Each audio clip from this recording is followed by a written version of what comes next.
નમસ્તે વિદ્યાર્થી મિત્રો, શ્રી જ્ઞાન મંજરી મોડર્ન સ્કૂલ સિહોરની ઈ લર્નિંગ યુટ્યુબ ચેનલમાં આપનું સ્વાગત છે. ધોરણ 12 કોમર્સ, વિષય વાણિજ્ય પત્રવ્યવહાર અને સેક્રેટરીયલ પ્રેક્ટિસ. એસપીસીસી વિષયના ગયા લેક્ચરમાં આપણે તેના ત્રીજા યુનિટની ચર્ચા કરી રહ્યા હતા. તો હવે આ યુનિટમાં આજે આપણે આગળ વધીએ.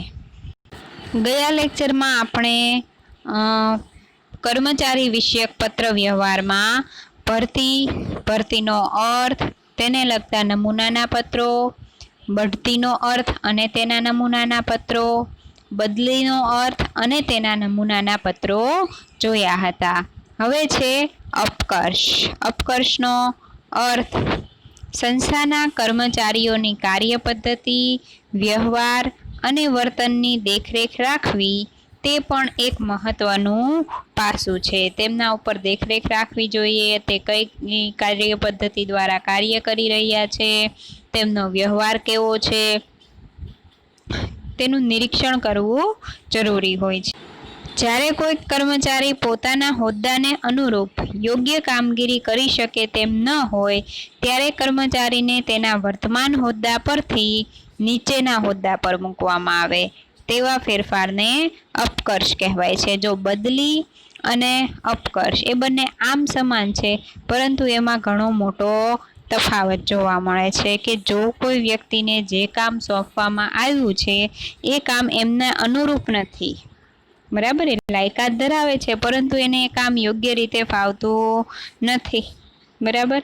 એની પાસે એને લગતું શૈક્ષણિક જ્ઞાન હોય છે પણ એવું કૌશલ્ય નથી કે જેથી એને સોંપવામાં આવેલું કાર્ય તે સારી રીતે પૂરું કરી શકે. તો એને તેના હોદ્દા ઉપરથી છે નીચેના હોદ્દા ઉપર જ્યારે મૂકવામાં આવે ત્યારે તેને અપકર્ષ કહે છે. અપકર્ષના કારણે કર્મચારીના પગાર ધોરણ, સત્તા, પ્રતિષ્ઠા અને જવાબદારીમાં ઘટાડો થાય છે. અપકર્ષના કારણે શું થાય કે એને વર્તમાન હોદ્દા ઉપરથી નીચેના હોદ્દા પર મૂકવામાં આવ્યો એટલે એનું એક તો પગાર ધોરણ નીચું થઈ જશે, એની સત્તામાં ઘટાડો થશે અને ખાસ વસ્તુ પ્રતિષ્ઠામાં ઘટાડો થશે, કારણ કે એ જે હોદ્દા ઉપર હતો એનાથી એને નીચેના હોદ્દા ઉપર મૂકવામાં આવ્યો છે. તો કયા કારણોસર મૂકવામાં આવ્યો હશે? તો કે એ પોતાનો હોદ્દો છે એ સારી રીતે સંભાળી શકે તેમ ન હતો, એ માટે. તો એની પ્રતિષ્ઠામાં ઘટાડો થશે અને સાથે સાથે તેની જવાબદારીમાં પણ ઘટાડો થઈ જવાનો છે. જેટલું ઊંચું પદ હશે તેટલી વધારે જવાબદારી હશે, જેમ તેમાંથી નીચે આવતા જશે તેમ તેની જવાબદારી ઘટતી જશે. એટલે તેને શું કહેવાય? અપકર્ષ કહેવામાં આવે છે. તો હવે કેવા કેવા સંજોગોમાં છે એ અપકર્ષ કરવામાં આવે છે કર્મચારી માટે? તો નીચે જણાવેલા કેટલાક સંજોગોમાં અપકર્ષનો નિર્ણય લેવામાં આવતો હોય છે. જેમાં પ્રથમ છે કર્મચારીને વારંવાર જાણ કરવા છતાં પણ તેની ફરજમાં બેદરકાર રહેતો હોય, બરાબર, કે એનું કાર્ય છે એક વખત ભૂલ આવી તો એને કહેવામાં આવ્યું, બીજી વખત આવી તો પણ કહેવામાં આવ્યું, એકના એક પ્રકારની ભૂલ વારંવાર કરતો હોય, વારંવાર એ કામ ઉપર છે રજા લેતો હોય અથવા તો કહ્યા વગર છે રજા મૂકતો હોય, તો આવા બધા સંજોગોમાં છે એને શું કરવામાં આવે? જ્યારે પોતાની ફરજમાં બેદરકાર થાય છે, બેકાળજી રાખે છે, એવા સમયે છે એને તેના વર્તમાન હોદ્દા ઉપરથી બીજા હોદ્દા ઉપર મૂકવામાં આવતો હોય છે. પછી છે કર્મચારીની કાર્યક્ષમતામાં સતત ઘટાડો થતો હોય, બરાબર, કે પહેલાં જેટલો ઉત્સાહ અને જુસ્સાથી કાર્ય કરતા હોય એટલો ઉત્સાહ અને જુસ્સો જોવા ન મળતો હોય, એ પોતાનું કામ સમયસર પૂરું ન કરતા હોય, તો એવા સંજોગોમાં પણ એને નીચેના હોદ્દા ઉપર મૂકવામાં આવે. પછી છે કર્મચારી દ્વારા કોઈ પણ પ્રકારની ગંભીર ગેરરીતિ આચરવામાં આવી હોય, નિયમોનું ઉલ્લંઘન કરવામાં આવ્યું હોય, બરાબર, જે કાંઈ સંસ્થાના નિયમો છે એ તોડવામાં આવ્યા હોય, અને બીજું કે એના દ્વારા છે કોઈ એવું કાર્ય થયું હોય કે જે સંસ્થા માટે યોગ્ય નથી, તો આવા સંજોગોમાં પણ તેને નીચેના હોદ્દા ઉપર મુકાય. પછી કોઈ કર્મચારી વારંવાર શિસ્તભંગ આચરતો હોય, બરાબર, કે નિયમોનું પાલન ન થતું હોય, કે કંપનીમાં છે એ મોડો આવતો હોય, સમયસર આવતા ન હોય, પછી કે એને જે કામ સોંપવામાં આવ્યું છે એ જેટલા સમયમાં પૂરું કરવાનું છે એટલા સમયમાં પૂરું ન કરતા હોય, બરાબર, પછી બધા સાથે વ્યવહાર છે એનો સારો ન હોય, તો આવા બધા સંજોગોમાં છે એ અપકર્ષની પ્રક્રિયા થતી હોય છે.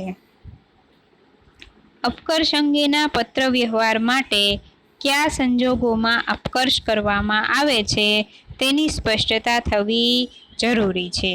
ગેરશિસ્ત, ગેરરીતિ કે નિયમભંગ અંગે શરૂ થયેલ તપાસમાં પરિણામ બાદ આખરી નિર્ણય લેવાશે તેવું પત્રમાં જણાવવું જોઈએ. બરાબર, કે ખરેખર તે વ્યક્તિએ ભૂલ કરી છે, એને જે કારણોસર અપકર્ષ કરવાનો છે એ સાચો છે કે નહીં એ કારણ એની સૌપ્રથમ તપાસ થશે અને ત્યારબાદ આખરી નિર્ણય લેવાશે, આવું જણાવવું જરૂરી હોય છે. પછી સાથે સાથે એને પગાર ધોરણ, ભાડા ભથ્થા અને સવલતો અંગેનો પણ ઉલ્લેખ કરવો જોઈએ. અપકર્ષ અંગેનો પત્ર અપ્રિય પગલું હોવા છતાં તે આવશ્યક હોવાથી લેવું પડતું હોય છે. બરાબર, કે યોગ્ય નથી કંપની માટે કે એના કર્મચારીને દુઃખ લાગે એવું કાર્ય થાય છે, પણ જો કર્મચારી દ્વારા આવું કાર્ય વારંવાર થતું હોય ગેરશિસ્તનું, ગેરરીતિનું, તો પછી એ અપકર્ષ થવો જરૂરી છે. કારણ કે જો એક કર્મચારીને એમાંથી છૂટ આપવામાં આવશે તો પછી એકમના બધા કર્મચારીઓ છે એ આવી પ્રક્રિયા કરવાના છે અને અમુક એવા હશે કે જે વિરોધો ઊભા કરશે. બરાબર, તો આ માટે અપકર્ષની પ્રક્રિયા થવી જરૂરી છે. તો આવો એક છે એ અપકર્ષ અંગે નમૂનાનો પત્ર લખાયો છે. વીરભદ્ર એસ્ટેટ હાઉસ દ્વારા છે એ આવો પત્ર લખાયો છે. બરાબર, તો એમાં એનું છે નામ, ફોન નંબર છે ડાબી બાજુની તરફ અને જમણી બાજુ તરફ છે એનું સરનામું આપવામાં આવ્યું છે. પછી છે નીચલા પગાર ધોરણમાં મૂકવા બાબત. બરાબર, તો હવે અહીં છે એ તેનો વિષય છે નીચલા પગાર ધોરણમાં મૂકવા બાબત. શ્રીમાન, તારીખ 11મી મે 2017થી આપને તાત્કાલિક અસરથી સિનિયર એકાઉન્ટન્ટના હોદ્દા પરથી ફરજ મુક્ત કરીને જુનિયર એકાઉન્ટન્ટના હોદ્દા પર ફરજ સોંપવામાં આવે છે. આ સૂચનાનું સત્વરે પાલન કરવું જરૂરી છે. છેલ્લા કેટલાક સમયથી આપ આપના સિનિયર એકાઉન્ટન્ટના પદની ગરિમાને નુકસાન પહોંચાડે તેવી પ્રવૃત્તિઓ સાથે સામેલ છો. તે બાબત સંસ્થાના ઉચ્ચ અધિકારીઓના ધ્યાન ઉપર આવી છે. બરાબર, જો ઘણી વખત શું થતું હોય કે ખરેખર જે વસ્તુઓ ગેરરીતિ આચરે છે એવું દેખાડવામાં આવ્યું હોય પણ એવું કર્મચારી દ્વારા થયું પણ ન હોય. બરાબર, અધિકારીઓ દ્વારા પણ ભૂલ થઈ હોય એને જોવામાં. તો સૌ પ્રથમ શું કરવાનું છે કે જે તે વ્યક્તિઓને જ્યારે આ અપકર્ષ માટેનો પત્ર લખવામાં આવે છે ત્યારે એને શું કરવામાં આવે તેનું સાચું કારણ જણાવવું જરૂરી હોય છે કે ભાઈ કયા કારણોસર છે એને તેના વર્તમાન હોદ્દા ઉપરથી નીચેના હોદ્દા ઉપર મૂકવામાં આવે છે, તેના પદમાં અને તેની સત્તામાં શા કારણોસર ઘટાડો કરવામાં આવે છે તે જણાવવું જરૂરી હોય છે. આ અંગેના પ્રાથમિક પુરાવાઓ પણ પ્રાપ્ત થયા હતા, જેના સંદર્ભે 8મી એપ્રિલ 2017ના પત્ર દ્વારા આપનું ધ્યાન દોરવામાં આવ્યું હતું, પરંતુ આપના તરફથી કોઈ સ્પષ્ટતા કરવામાં આવી ન હતી. આ બાબતને ગેરશિસ્ત ગણીને સંસ્થાના વહીવટ વિભાગે શિક્ષાત્મક પગલાં રૂપે આપને નીચલા હોદ્દા તથા પગાર ધોરણમાં મૂકવાનો નિર્ણય કર્યો છે, તેનાથી વાકેફ થશો. બરાબર, કે અગાઉ પણ શું કરવામાં આવ્યું હતું કે આ બાબતો દ્વારા છે એ તમને એના પ્રત્યે ધ્યાન દોરવામાં આવ્યું હતું કે તમારા દ્વારા આવી રીતનું નુકસાન પહોંચાડવામાં આવે છે, તો હવે પછી ફરીથી આવું ન થાય એ અંગે અગાઉ જણાવવામાં આવ્યું હતું, પરંતુ આપના તરફથી કોઈ સ્પષ્ટતા કરવામાં આવી ન હતી. તો આ બાબતને ગેરશિસ્ત ગણવામાં આવે છે અને તમને તમારા માટે નીચલા હોદ્દા ઉપર મૂકવામાં આવે છે. આ પત્ર દ્વારા આપને સુધરવાની એક તક આપવાનો પ્રયાસ કરવામાં આવ્યો છે. તેમ છતાં પણ આપણા કાર્યમાં જો કોઈ જ પ્રકારનો હકારાત્મક ફેરફાર જોવા મળશે નહીં તો કંપની તમને નોકરીમાંથી ફરજ મુક્ત કરવાની અબાધિત સત્તા ધરાવે છે, જે આપ જાણતા જ હશો. બરાબર કે આ પત્ર દ્વારા શું કરવામાં આવે છે કે તમને પહેલાં સાવચેત કરવામાં આવે છે, એક તક આપી છે કે તમારાથી જે ભૂલો થયેલી છે એ ભૂલો હવે પછીથી ન થાય અને તમે તમારું કાર્ય છે, તમારી સત્તા છે એ યોગ્ય રીતે નિભાવો એ માટેનો એક પ્રયાસ કર્યો છે. જો એ પ્રયાસ સફળ નહીં થાય તો તમને તમારી સત્તા ઉપરથી છે એ નીચેની સત્તા ઉપર મૂકવામાં આવશે અથવા તો નોકરીમાંથી ફરજ મુક્ત કરવામાં આવશે. એ નોકરીમાંથી તમને છૂટા કરવામાં આવશે. આ વિષય અંગે આપને કોઈ ખુલાસો કરવો હોય તો કંપનીના કર્મચારી વિભાગના પ્રબંધક સમક્ષ દિવસ 3માં કરી શકો છો.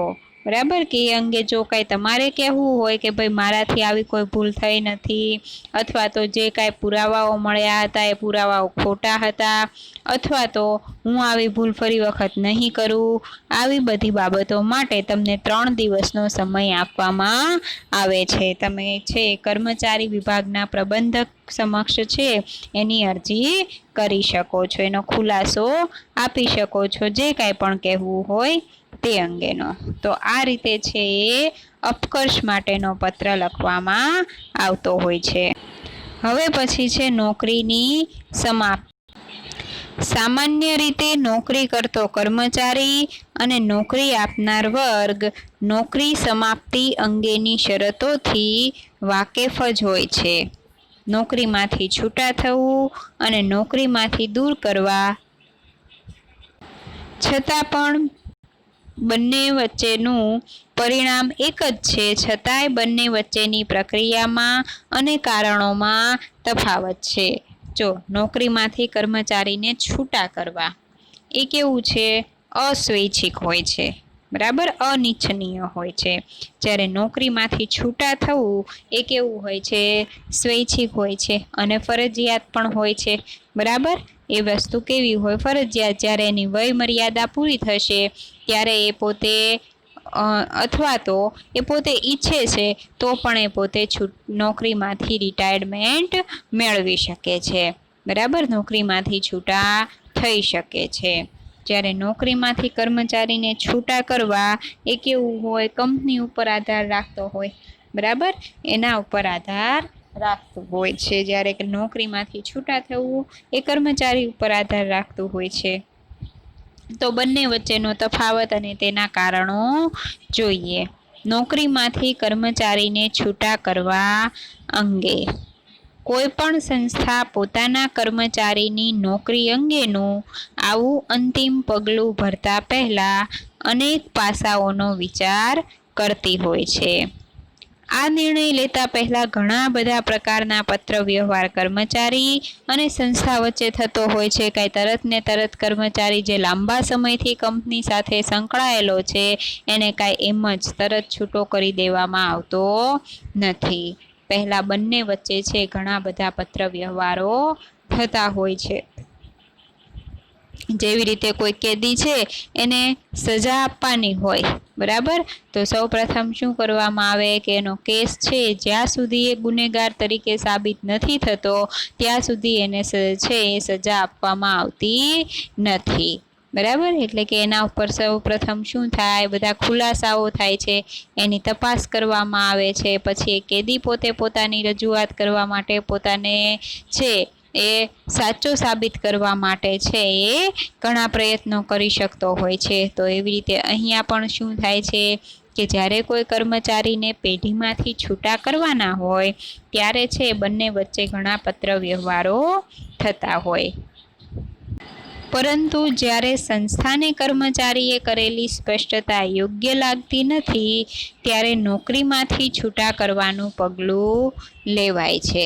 બરાબર, પણ જો કંપનીને છે આ બાબત યોગ્ય નથી લાગતી કે કર્મચારીએ જે સ્પષ્ટતા કરી એ સાચી નથી, કર્મચારી પોતાના બચાવ માટે કાંઈ પણ કહી શકે, ગુનેગાર છે પોતાના બચાવ માટે ખોટું પણ બોલી શકે, કંઈ પણ કહી શકે છે. એવી જ રીતે કર્મચારી છે એ પણ પોતાની નોકરીની લાલચે છે કોઈ પણ બાબત કહી શકે. પણ જો સંસ્થા એના ઉપર તપાસ કરે છે, શોધખોળ કરે છે અને જો એને બાબત સાચી લાગતી નથી તો એ કર્મચારીને કંપનીમાંથી છૂટા કરી શકે છે. સંસ્થાનો કોઈ વિભાગ બંધ કરવાનો હોય, કોઈ એકમનું યાંત્રિકરણ કરવામાં આવ્યું હોય અથવા કરાર પૂરો થતો હોય. જો કોઈ વિભાગ બંધ થાય છે, હવે કેવા કેવા સંજોગોમાં કર્મચારીઓને છૂટા કરવામાં આવે. એક વિભાગ બંધ કરી દીધો એટલે ત્યાંના કર્મચારીઓની હવે કોઈ જરૂર છે નહીં, તો આવા સંજોગોમાં પણ છૂટા કરવામાં આવે. કોઈ એકમનું યાંત્રિકરણ કરવામાં આવ્યું કે યંત્રો દ્વારા ત્યાં હવે કાર્ય કરવાનું છે એટલે ત્યાં માણસોની જરૂર છે નહીં, અથવા કરાર પૂરો થતો હોય, બરાબર, કરાર આધારિત નોકરી આપવામાં આવી હોય અને તેનો સમયગાળો હવે પૂરો થાય છે, તો આવી બધી બાબતોમાં છે એ કર્મચારીઓને છૂટા કરવા જેવી પરિસ્થિતિ ઊભી થાય. ત્યારે વર્ષોથી સેવા આપતા કર્મચારીઓનું માન જળવાઈ રહે અને બંને પક્ષે મિત્રતા બની રહે.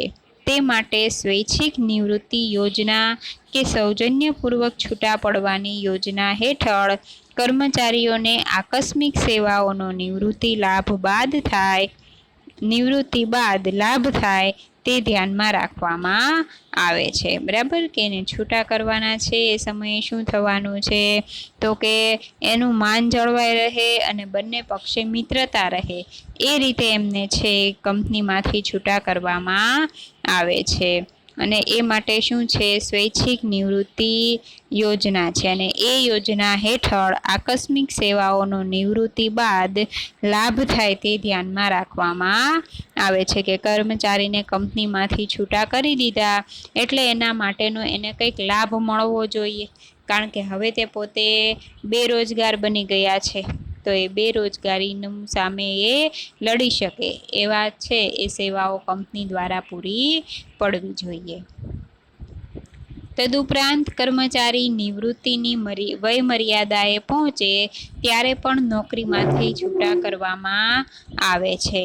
કર્મચારી નિવૃત્તિની વય મર્યાદાએ પહોંચે છે, એનો સમયગાળો પૂરો થાય છે કામ કરવાનો, એવા સમયે પણ નોકરીમાંથી છૂટા કરવામાં આવે.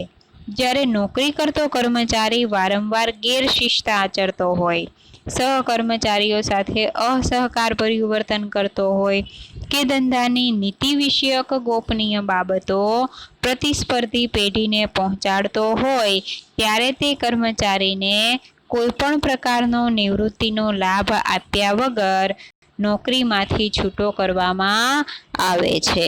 બરાબર, કે ખૂબ વધારે પ્રમાણમાં છે એના વિરોધો વધી ગયા હોય, દરેક વ્યક્તિ સાથે ખરાબ વર્તન કરતા હોય, સંસ્થાના નીતિ નિયમોનું પાલન ન કરતા હોય અને કંપનીને લગતી બાબતો છે એ બીજી કંપનીઓ સુધી પહોંચાડતા હોય તો એવા સંજોગોમાં એ વ્યક્તિને છૂટો કરવામાં આવતો હોય છે.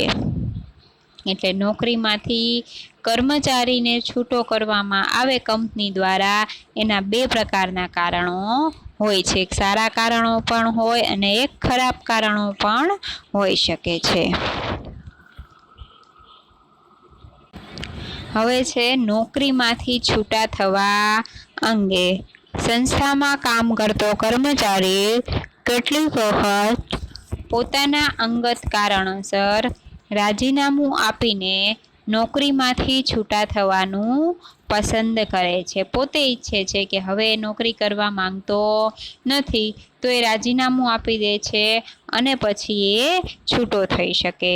રાજીનામું એટલે રાજી ખુશીથી નોકરીમાંથી મુક્ત કરવા માટે કર્મચારી દ્વારા આપવામાં આવતું લેખિત નિવેદન કે ભાઈ પોતે હવે સંસ્થા સાથે છે એ કામ કરવા માંગતા નથી. બરાબર, તો એવા સંજોગોમાં છે એ પોતે એક નિવેદન લખીને આપે છે. જ્યારે કર્મચારીને અન્ય સંસ્થામાં વધુ લાભદાયક તક મળતી હોય, માંદગી અથવા અંગત કારણોસર નોકરી કરવા અસમર્થ હોય, સંસ્થા સાથે કોઈ પ્રકારનો મતભેદ થયો હોય કર્મચારી ઉપર કોઈ ખોટો આરોપ મૂકવામાં આવ્યો હોય અથવા કુટુંબ સાથે સ્થળાંતર કરતો હોય ત્યારે કર્મચારી રાજીનામું આપીને પોતાને મળવાપાત્ર નાણાકીય લાભ અને હક મેળવીને સેવામાંથી રાજીનામું આપે છે. બરાબર કે ઘણા બધા કારણો હોય એના રાજીનામું આપવાના, એ કામ કરવા નથી ઈચ્છતા, હવે પછી એને બીજા કોઈ સ્થળ ઉપર રહેવા જવું પડે એમ છે, અથવા બીજી કોઈ કંપનીમાં એને સારું પગાર ધોરણ મળે છે, સારી સત્તા મળે છે, તો એ આ કંપનીમાં છે રાજીનામું આપી શકે છે. નોકરીની સમાપ્તિ અંગે નમૂનાના પત્રો. હવે એના કેટલાક નમૂનાના પત્રો જોઈએ. તો પ્રથમ છે નોકરીની સમાપ્તિની જાણ કરતો પત્ર. બરાબર કે તેની નોકરી કઈ તારીખે પૂરી થાય છે, હવે એણે કેટલા દિવસ કામ કરવાનું છે તે અંગેની જાણકારી આપતો પત્ર. ગરવી ગુજરાત ઇન્ડિયા પ્રાઇવેટ લિમિટેડ એમના દ્વારા પત્ર લખાયો છે. ડાબી બાજુ ફોન નંબર અને ઈમેલ લખવામાં આવ્યો. જમણી બાજુ કંપનીનું સરનામું લખાયું છે અને ડાબી બાજુ નીચેની તરફ છે જે વ્યક્તિને પત્ર લખવાનો છે તેના અંગેનું નામ અને સરનામું છે. વિષય તરીકે છે સેવા સમાપ્તિની જાણ અંગે. હવે એની નોકરી પૂરી થાય છે. શ્રીમાન, 2 વર્ષ માટે કરારના ધોરણે મંજૂર કરવામાં આવેલી આપની સેલ્સ એક્ઝિક્યુટિવ તરીકેની નિમણૂકની સમયમર્યાદા 30મી નવેમ્બર 2017ના રોજ પૂરી થાય છે. તે આપને વિદિત હશે જ. તમને યાદ જ હશે કે 2 વર્ષ માટેની તમારો જે કરાર આધારિત નોકરી હતી, કોન્ટ્રાક્ટ આધારિત નોકરી હતી, એ હવે પૂરી થવાની છે 30 નવેમ્બરે. બરાબર. જો હવે પત્ર લખાયો છે ક્યારે? 2 નવેમ્બરે લખાયો છે, એટલે એને થોડા 1 મહિનો અગાઉ છે એની જાણ કરવી જરૂરી હોય છે. આપની નિમણૂક ઉત્તર ભારતના 3 જિલ્લાઓમાં કંપનીના ઉત્પાદનોના પ્રચાર અને પ્રસાર માટે કરવામાં આવી હતી. આપના દ્વારા રજૂ થયેલ ત્રિમાસિક અહેવાલો સૂચવે છે કે આપની નિમણૂક ઉત્તર ગુજરાતમાં સારું બજાર વિકસાવવામાં સફળ નીવડી છે. સંચાલકોને આ બાબતનો સંતોષ અને આનંદ છે કે ભાઈ તમે જે કામગીરી કરી છે એ ખૂબ જ સારી હતી. કાર્યકાળ સમાપ્તિના છેલ્લા દિવસે આપની બાકી નીકળતી લેણી રકમ અને સંતોષકારક કાર્ય પૂર્ણ કર્યા અંગેનું પ્રમાણપત્ર આપવામાં આવશે. આપની ઉજ્જવળ અને પ્રગતિકારક કારકિર્દી માટે શુભેચ્છાઓ. માત્ર શું જાણ કરવાની હતી?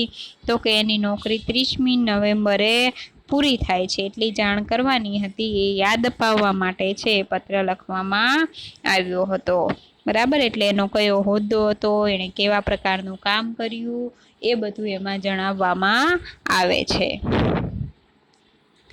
પછી છે ફરજિયાત સેવા નિવૃત્તિના આદેશનો પત્ર. સૌરાષ્ટ્ર કોઓપરેટિવ બેંક લિમિટેડ દ્વારા લખવામાં આવ્યો છે. બેંકનું નામ, સરનામું, ફોન નંબર લખાયો છે. તેમજ નીચે છે જે વ્યક્તિને લખવાનો છે પત્ર, હિસાબનીશ છે બેંકના, એમની સેવા નિવૃત્તિના આદેશ માટે લખાયો છે. ઉપરયુક્ત વિષયના અનુસંધાનમાં જણાવવાનું કે આપની સામેના ગંભીર નાણાકીય ગેરરીતિઓના આક્ષેપના સંજોગોમાં ખાતાકીય તપાસ સમિતિની નિમણૂક કરવામાં આવી હતી. તેણે રજૂ કરેલ અહેવાલ અનુસાર આપની સામેના ગંભીર નાણાકીય ગેરરીતિના આક્ષેપ પુરવાર થયા છે, જેના પરિણામ સ્વરૂપ તાત્કાલિક અસરથી આપને કાયમ માટે ફરજિયાત સેવા નિવૃત્તિનો આદેશ આપવામાં આવે છે. પરંતુ માનવતાના ધોરણે આપને નિવૃત્તિ બાદ મળનારા લાભોને નિયંત્રિત કરવામાં આવતા નથી. તે હિસાબનીશ છે એટલે એણે શું કર્યું છે કે હિસાબોમાં જે ગોટાળા કર્યા હતા. એ ગોટાળાઓ માટેની એક ખાતાકીય તપાસ થઈ હતી અને તપાસ સમિતિએ છે એ બધી ભૂલોને એનો જે ગુનો હતો એને સાચો સાબિત કર્યો છે. તો એ માટે છે એને કાયમ માટે ફરજ ઉપરથી નિવૃત્ત કરવામાં આવે છે. અને માનવતાના ધોરણે શું કર્યું તો કે એને જે લાભ મળવાના હતા એ લાભ એને મળશે જ, કે એના ઉપર કોઈ નિયંત્રણ મૂકવામાં આવ્યું નથી. એના દ્વારા જે ભૂલ થઈ છે એ ભૂલને માફ તો ન કરી શકાય, બરાબર, પણ કે એને જે લાભ મળવાના હતા એ લાભ છે એને મળવાના શરૂ જ રહેશે. એટલે કંપનીના જે કોઈ સંચાલકો હશે એના દ્વારા એક નિર્ણય લેવામાં આવ્યો છે કે વ્યક્તિને કામ પરથી છૂટા કરી દેવા. હવે પછી આગળના સમયમાં એમને કામ માટે રાખવા નહીં, પરંતુ કે એને જે લાભ મળવાના હતા એ લાભ છે એમને આપવા જ જોઈએ. આ રીતેનો એક નિર્ણય થયો છે. તો આ રીતે છે કર્મચારી વિષયક પત્ર વ્યવહારમાં જુદા જુદા પરિસ્થિતિમાં જુદા જુદા પત્રો લખવામાં આવે છે. બધાની રીત એક જ સરખી છે, પણ એના કારણો કેવા થતા રહેશે, બદલાતા રહેશે. તો અહીં આપણું આ યુનિટ પૂરું થાય છે. આપણે આ યુનિટમાં જોયું કે વ્યાપારી સંસ્થા કે પેઢીના જુદા જુદા વિભાગોમાં પ્રવૃત્તિ થતી હોય અને એ વિભાગો સાથે સંકળાયેલા પત્ર વ્યવહારો કઈ રીતે કરવા, તેમજ કર્મચારીઓની જ્યારે ભરતી, પસંદગી, નિયુક્તિ, બદલી, બઢતી વગેરે જેવા કાર્યો થતા હોય ત્યારે કઈ રીતે પત્ર વ્યવહાર કરવામાં આવે છે. આટલું આપણે આ યુનિટમાં જોયું છે. તો અહીં આપણું આ યુનિટ પૂરું થાય છે.